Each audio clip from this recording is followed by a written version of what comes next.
Bonjour Clémentine. Ça va? Oui, Ça va. Instagram refusait que j'accepte. C'est vrai, non, mais il y a toujours des C'est petits super. bugs, on va dire. Eh ben, merci beaucoup d'accepter de participer à un nouveau live aujourd'hui, là, du coup, sur le partenariat et la guidance Ouais, parentale.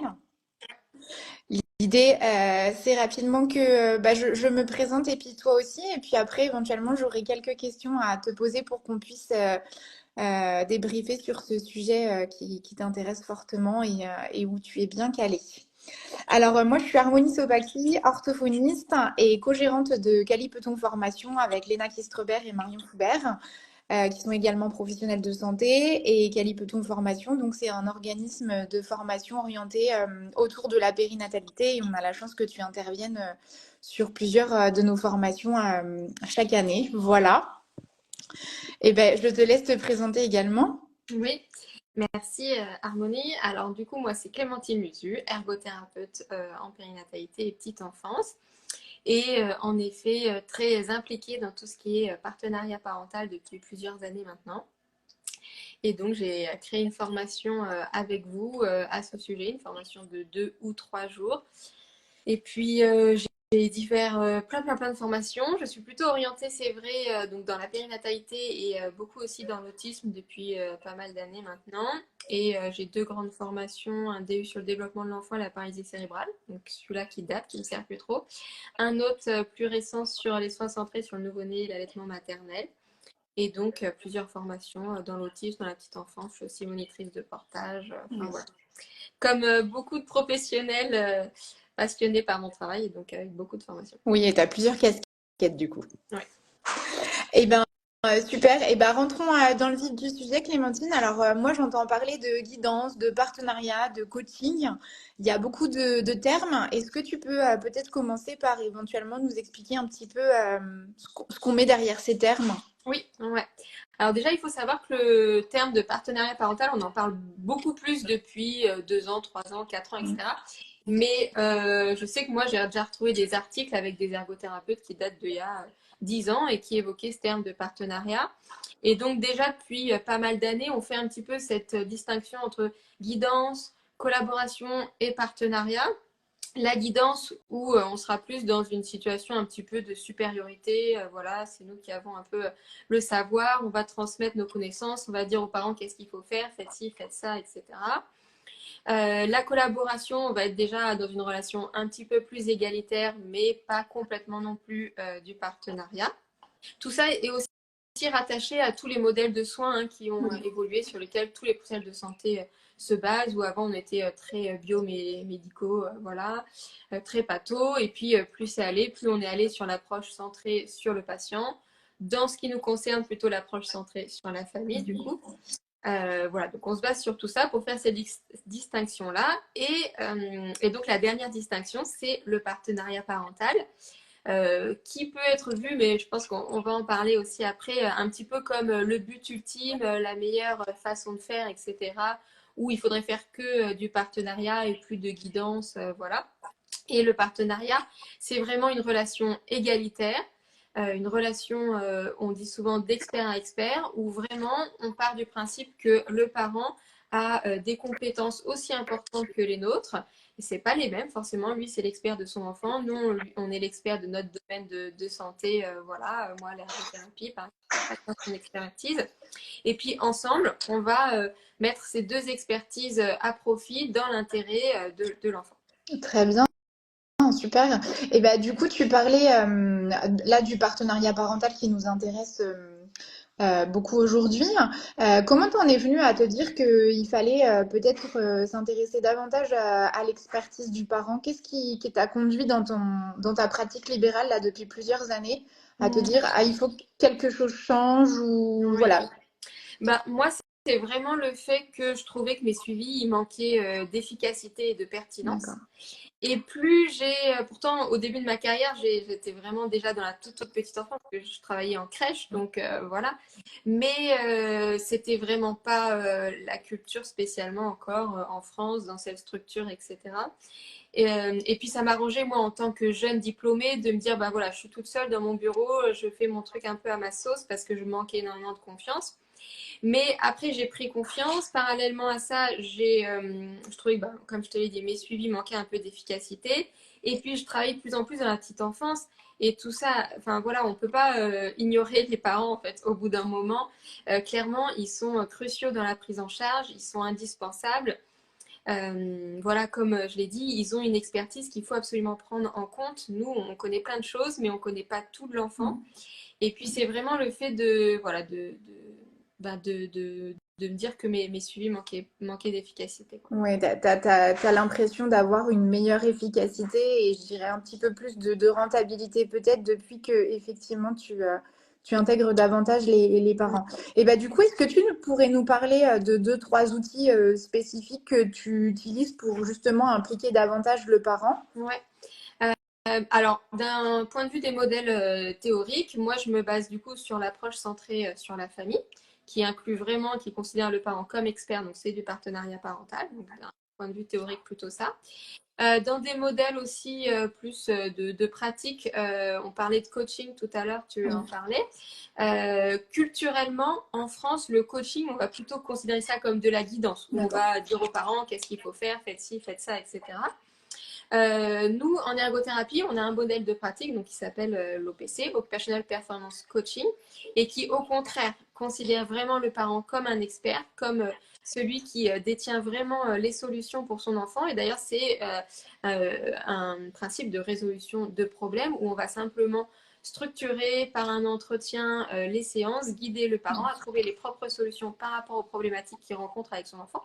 Donc, c'est pas adapté à toutes les pathologies qu'on rencontre et toutes les situations, mais moi je me sers de ça. Et puis de manière beaucoup plus simple, j'ai créé pas mal d'outils visuels, des supports papier, des choses comme ça. Ok. Beaucoup travaillé sa technique d'entretien, l'écoute active, etc. pour pouvoir favoriser au maximum le partenariat avec les parents. Ouais, très bien, d'accord. Et ben, et du coup, enfin, ça rentre dans l'éducation thérapeutique en fait, ce que tu décris un peu là. Ben, l'éducation thérapeutique. Après, on peut faire de l'éducation thérapeutique en faisant de la guidance Oui. ou du partenariat finalement.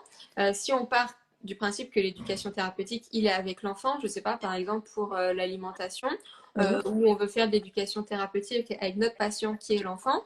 Mais on peut très bien être vraiment dans la guidance avec le parent, un parent qui a besoin à ce que ça soit beaucoup plus structuré, qu'on puisse vraiment lui dire un petit peu quoi faire, etc., qui a besoin de ça, voilà.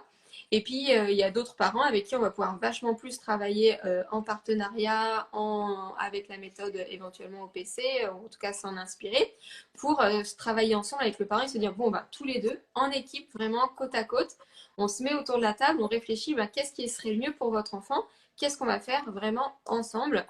Et donc, pour faire de l'éducation thérapeutique, on pourrait très bien faire de la guidance comme du D'accord, partenariat. très bien, ça marche. Super, merci Clémentine pour ces informations. Et du coup, ça me soulève une autre question aussi. Est-ce que tu pourrais nous dire si toi, tu as rencontré des freins particuliers là depuis que tu essayes de mettre en place à la fois soit de la guidance, soit du partenariat, soit du coaching avec les familles? Après, ça, le fait d'avoir trois techniques différentes, je dirais trois outils différents, ça te permet peut-être du coup d'affronter certains Oui. freins que tu as vu émettre. Exactement, je pense que c'est un peu ce que j'allais dire finalement, parce que, et c'est ce que je dis dans la formation, évidemment on a des bases théoriques, ce que nous dit la littérature, séquencé entre guidance, collaboration, partenariat, c'est bien. Mais au final, on fait à la carte, on navigue entre tout ça, on vise au maximum le partenariat dans le sens où on va considérer le parent comme expert et comme très important de la prise en charge et on ne va pas le mettre sur le carreau, etc. de côté. Mais en fonction de chaque situation, il n'y a pas de solution toute prête. Donc voilà, on fait vraiment à la carte. Et donc au final, bien sûr qu'il y a des situations plus difficiles que d'autres. Mais je n'ai jamais rencontré vraiment de gros freins parce que ben, au final, à chaque situation, on s'adapte, on se dit bon ben ok, cette famille, peut-être que ben, ça marche pas, mais on a toujours quelque chose à essayer et on va toujours créer quelque chose sur mesure adapté à cette Oui. famille-là. Voilà. Et Et donc, peut-être qu'au cours même du suivi, finalement, tu migres de la guidance vers le partenariat avec certains aussi, complètement. parce qu'il faut laisser aux parents le temps de prendre sa place. Tout à fait. Ouais. Leur laisser le temps et aussi parce que ben ils sont habitués à Oui. ça dans la société au niveau médical, voilà. Et même sans vouloir critiquer mes autres collègues Voilà, Ta remarque. on s'est trouvé. Tu vas réussir à coller les deux pour. Ouais, super. Ouais, ouais, je vais réussir. Eh ben oui, tu étais en train de nous dire que effectivement, en fait, les parents sont souvent très très habitués au fait qu'on Oui, c'est ça. les inclut pas forcément dans la décision médicale ou dans le traitement thérapeutique Ouais. qu'on leur propose en fait. Donc, forcément, au début, ça demande un petit temps d'adaptation pour beaucoup d'entre eux. Je comprends. Et puis, bah, du coup, ça m'évoque quand même les grosses idées reçues qu'on entend des fois au sein des professionnels de santé sur la guidance, le partenariat parental. Du coup, par exemple, est-ce que tu peux nous dire si guidance ou partenariat, ça veut forcément dire, par exemple, qu'il y a le parent chaque fois en séance avec son enfant? Bah non, justement, c'est vrai que ça, c'est un truc un petit peu, on pense que partenariat, alors soit il y a deux idées reçues, soit on se dit des fois, bah, le partenariat, par exemple, c'est juste avoir le parent en séance, on lui ouvre la porte, il est là et c'est du partenariat parental. Bah non, on peut très bien avoir un parent dans son bureau et qui est zéro partenariat parental, et on peut avoir un excellent partenariat parental sans que le parent soit présent en séance. Voilà. Ce qui est important, il faut comprendre que le partenariat, bien sûr, moi, par rapport aux enfants que j'ai, aux patients que j'ai, ça va être vraiment souvent inclure le parent en séance et travailler vraiment de manière effective avec lui. Mais ce qui est important surtout, c'est de co-construire en fait le projet, les objectifs, comment on va travailler avec leur enfant, pourquoi, etc. C'est ça vraiment qui fait la pertinence du partenariat parental. Donc si un parent pense que, et avec mon avis aussi, que c'est plus pertinent qu'il ne soit pas présent, par exemple en séance, admettons, et ben c'est quand même du partenariat Oui, parental. Donc il ne suffit pas d'ouvrir sa porte, ça va bien au-delà de ça, ou de la refermer. oui, Voilà. Et oui, ou oui, c'est aussi, vrai. pardon, une autre idée reçue qu'on peut avoir souvent, c'est justement, ben, le partenariat c'est bien, mais en fait, le parent, il arrive à rien décider, etc. Ben, c'est ce qu'on disait juste avant. Il faut leur laisser le temps. C'est pas forcément qu'ils en ont rien à faire et qu'ils sont pas impliqués. Au contraire, il faut y aller tranquillement. Leur donner aussi des pistes, finalement réfléchir aux objectifs qu'on veut faire avec, enfin aux objectifs du quotidien qu'on veut développer avec le thérapeute et son enfant, ça demande quand même une certaine, effectivement, une certaine réflexion, une certaine projection sur les problématiques au quotidien. Très souvent, des fois, quand ils franchissent la porte d'un cabinet, ils s'attendent à ce que les problématiques soient plutôt soulevées par le thérapeute ou autre, et finalement, donc, C'est justement dans la formation, ces techniques un petit peu d'entretien, quelles questions poser, comment les poser pour oui, faire émerger les réponses et les solutions chez les parents. oui. Oui, parce que aussi ce qu'on entend souvent des fois de la part des parents, ça peut être ben un tel m'a demandé de faire un Oui, bilan. Donc je suis là parce que voilà, un oui, autre spécialiste, une personne de la famille, le moyen de garde de l'enfant a mentionné quelque chose, mais finalement la demande n'est pas très présente, donc c'est déjà et le un premier partenariat objectif, ouais. commence justement dès la prise de rendez-vous. Ça aussi, j'en parle en Oui, formation. Dès la demande de rendez-vous, je ne donne jamais rendez-vous pour un bilan sans avoir déjà questionné le parent sur ses motivations, ses besoins, de quoi il a vraiment besoin et qu'il puisse commencer à réfléchir un petit peu à tout ça sans juste prendre rendez-vous parce que docteur machin a dit qu'il fallait un bilan, quoi. oui. Une autre idée reçue aussi que j'entends souvent, Clémentine, c'est que on peut pas faire ça avec tout le monde. Est-ce que on peut pas faire ça avec tout le monde parce que en gros le partenariat ou la guidance ou le coaching serait dépendant de la classe sociale ou en tout cas du niveau socio-culturel du parent. Ouais. Alors, c'est vrai qu'il va y avoir des familles qui vont être plus ou moins à l'aise avec le partenariat, etc. Mais c'est pas forcément dépendant de la classe sociale, c'est dépendant de tout un tas de choses en fait. Et je pense qu'on peut vraiment, de toute manière, très progressivement, il y a des parents qui vont être justement hyper à l'aise dès le début, parce que ils sont à l'aise en communication, ils parlent beaucoup, ils osent poser des questions, des choses comme ça. Et ça dépend pas de la classe socio-économique. Ouais. Et donc, voilà, bah, ces parents-là, ça peut aller plus vite. Et les autres, ben, peut-être que ça va prendre plus de temps, mais c'est tout à fait possible, bien sûr. C'est possible avec tout le monde. Ce qu'il faut, c'est être transparent, être explicite, expliquer tous les chemins possibles que peut prendre le suivi et les accompagner à ce que ça soit eux, avec notre aide, voilà, qui décide qu'est-ce qui est le mieux comme chemin. Voilà, quand, Oui, en fonction de la situation à ouais, un instant T, l'environnement familial, leur disponibilité, ce qui exactement. correspond le plus à leur enfant et finalement à leurs Ouais. demandes. Ouais, super. Ça peut être des Et choses ben, toutes bêtes comme leur demander, au lieu de leur dire bon ben on se revoit la semaine prochaine, tel jour, telle heure, c'est leur demander vous pensez qu'il faudrait revenir dans combien de temps? Alors ils me répondent souvent, c'est vrai, bah je sais pas, vous dites-moi. Et donc là après, c'est ce qu'on travaille en formation, comment les amener ça veut pas dire qu'on doit pas partager notre avis, etc. On peut, mais seulement si c'est utile, seulement si ils en ont besoin, etc. Voilà. très bien, super, merci Clémentine. Et bah, du coup, toi, on a parlé tout à l'heure des freins, de pourquoi tu en étais arrivée à te renseigner ou en tout cas à te former autour de tout ça. Quel bénéfice tu vois aujourd'hui dans ta pratique par rapport à celle que tu as nommée précédemment, grâce au partenariat, au coaching ou à la guidance ou en tout cas à l'implication Ouais. parentale? Ben, comme je le disais, moi, ce qui m'a vraiment poussé à toute cette démarche-là, c'est le fait de trouver que mes séances manquaient d'efficacité. Donc ça, clairement, je vois énormément d'amélioration de ce côté-là. C'est beaucoup plus efficace. Au-delà de ça, toute la relation aussi de confiance, le parent qui est beaucoup plus acteur, beaucoup plus impliqué. Il y a beaucoup plus aussi d'écoute, d'empathie, etc. Et c'est quand même très agréable. Mais surtout, l'efficacité et le transfert de compétences, déjà de l'enfant, qui va beaucoup plus ancrer et développer ses compétences au quotidien, et aussi du parent, parce que voilà, nous, les ergothérapeutes, on est un peu les rois, j'ai envie de dire, de l'autonomie. C'est quand même un peu la profession ciblée par rapport à ça. Et donc, c'est hyper intéressant aussi pour nous de se dire, même si le patient, c'est l'enfant, qu'on va développer l'autonomie aussi du parent et que face à une situation qui va peut-être se reproduire, qui ne sera pas exactement la même, au lieu de dépendre du professionnel et d'appeler et dire qu'est-ce que je fais pour ça, comme il y aura eu toute une démarche d'autonomisation, de réflexion, etc. avec le parent, il va pouvoir beaucoup plus répondre aux besoins de son enfant en autonomie et trouver des solutions par lui-même, etc. Oui, globalement, ça vient répondre donner des outils aux parents pour gérer les situations quotidiennes. Tout à fait.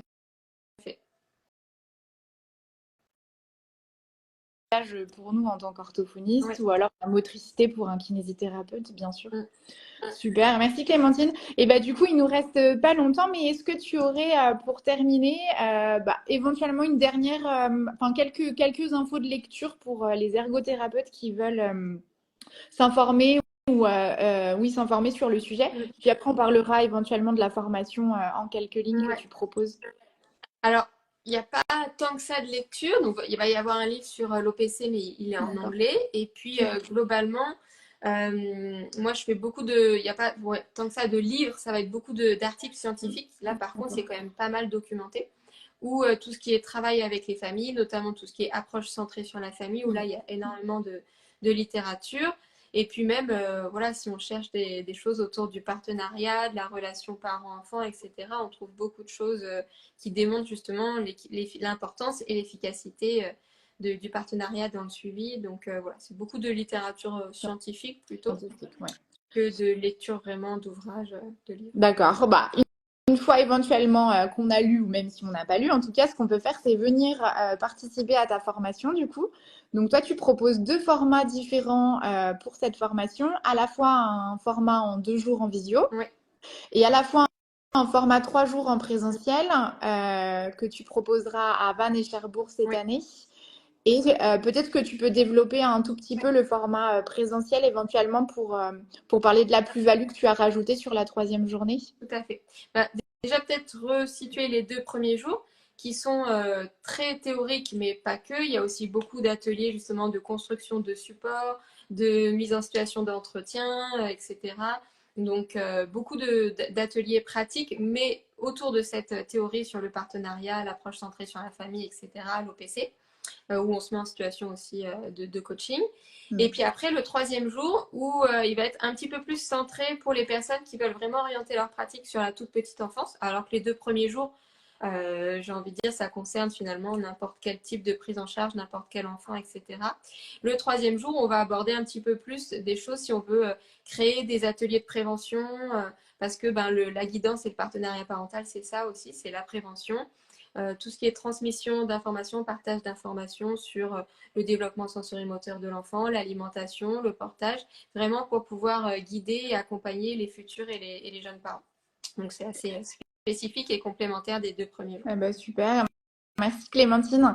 Et bah du coup, je vais juste rappeler qu'il reste encore quelques places pour les 2 jours en visio que tu proposes 1er et 2 février, du coup, qui arrivent vite. Mais si jamais d'autres collègues veulent rejoindre le groupe déjà constitué, c'est encore possible. Les inscriptions, elles sont disponibles en ligne sur le site de qualipetonformation.com.